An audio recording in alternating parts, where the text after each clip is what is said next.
So with that context, these truths are summarized with Scripture passages that teach them. And what the publisher did is, and I showed you this once before, but they reduced the whole year down to a little tiny card the size of a credit card. Can you see how little that is? That is what I'm telling you that took a whole year to say on one little card. And this is what it says. We should pray for reality in our spiritual lives. What is reality? That we see genuine salvation. That we see our children loving God's Word because they see we love God's Word. That we see our children living in victory because we're living in victory. Because we don't have secret sins that enslave us. That we see, fourthly, our children having reality in their spiritual life as they think about heaven. Dave Hunt wrote a book 15 years ago. It's called Whatever Happened to Heaven. You know what happened to heaven? Life got so good on earth, we don't want to think about heaven. We don't want to leave here. It's so much fun. That's why recessions are good. Depressions are better. It makes us think about heaven more than we think about comforts. We need to pray for spiritual reality in them finding sin repulsive, as we find sin repulsive. And sixthly, we need to pray for spiritual reality in their lives as we see them responding to God. Parenting is only me telling them what to do and pointing them to God. The goal of it is to get me out of the way and get them dealing directly with God. You see, we hold their hands and walk through life and keep pulling their hand up until they are holding the hand of God. And then we back out of the way and watch it's just like a wedding.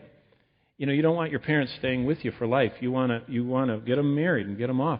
And that's what we do with children. We get them holding the Lord's hand, and that's spiritual reality. Number 2, we must pray in complete agreement as a couple about our responsibility to cultivate integrity in their personal life, making and maintaining a clear conscience.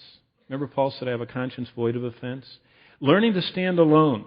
That means not acting one way at work and a different way at church or at school. You stand alone and you stand for God. Thirdly, integrity of staying pure. That means that you make little choices that keep our minds and hearts and eyes pure. Fourthly, cultivating a servant's heart. To realize that the greatest person is one that serves, and that is better caught than taught. If they see parents who are servant-hearted, they want to embrace servant-heartedness. As Christ said, I didn't come to be served, I came to serve. And finally, integrity is avoiding bitterness in trials. You know how to destroy your family? Be bitter.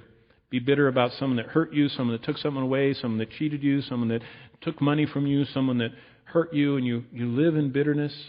They become bitter. Integrity of personal life is avoiding bitterness. Thirdly, pray for stability in their relational lives. See them loving their brothers and sisters. Did you know the home is a crucible? It's a place where we refine the skills they're going to have in marriage. Did you know if you can't get along with your brothers and sisters, you will probably not get along with your husband or wife?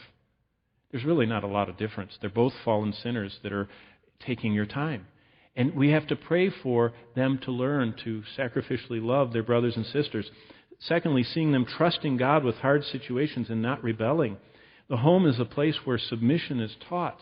If they never learn to submit to any rules at the house, how are they ever going to submit to government and even more to God? Also, seeing them loving the way God made them. Did you all see that Sonny and Cher's daughter, Chastity? What a name. Chastity.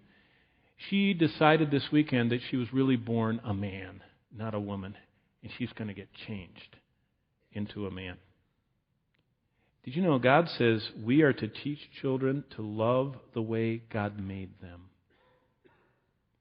And there's something wonderful about God deciding that we're a man or we're a woman. And there's something horrific to think we should change that. Seeing them waiting to meet God's chosen life partner for them.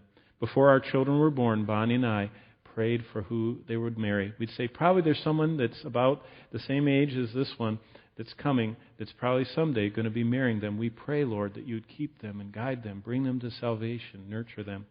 And then finally, the last area, we pray for them to have a heart for eternity during their earthly life, which involves having a life of contentment, having a life of personally serving the Lord, and having a life of consecration. Now, one last thought. How do we pray for such things. And how do we get those things in our own life? It changes your Bible study. Do you know what God says the Bible is? God says the Bible is like the mirror in your bathroom. When you get up in the morning, you're supposed to look in the mirror and say, whoa, you need a shower. Whoa, you need to comb that hair if you have any. Whoa, you need to paint the barn or whatever. You know what I mean? And so you look in the mirror and you do something about it. The Bible is the mirror. This is not just for us to read and underline and know all the facts about and be able to wow people. This is for us to say, I see how much I'm not like that. God, I ask you to change me to look like that. Many years ago when I started out in Rhode Island, we lived in a parsonage. A parsonage is where pastors live. This parsonage was 160 years old, built by the DuPont family. It was a mansion, actually. But the problem is it didn't have any hallways because it was from when they used to heat with fireplaces. So you would go from the kids' bedroom to our bedroom to the bathroom to the other kids' bedroom. You just kind of walk through rooms. You never were alone. You just kind of walked through all these rooms. And so in the morning I would get up for early devotional Bible studies, and I would keep the lights off, and I'd get dressed in the dark and everything. And I remember I'd put a little towel over the lamp in the bathroom so it wouldn't wake everybody up. And one morning, I had a 6 o'clock Bible study, and I was there and drinking coffee and everything, and I came out of the place where we were, Allie's Donuts is what it was called. And when I came out after an hour and a half Bible study, the local Channel 6 had the big camera on their arm with the big lens, and they went, hey, we're interviewing people at Allie's. Tell us who you are. I said, I'm the new pastor at Quidnesset Church. And they said, and what do you think of Allie's? And I told them. And then I went from that to another meeting and everything else. And when I got to the office at 8 o'clock, my sweet secretary looked at me and she said, how are you doing this morning? I said, great. She said, did you intend to have your sweater on backward? I had one of those 3-buttoned, the big collars with 3 buttons that comes down to about right here, and the 3 buttons were right here. And I had the big collar under my chin like this. I mean, you talk about a cleric, I had the big collar.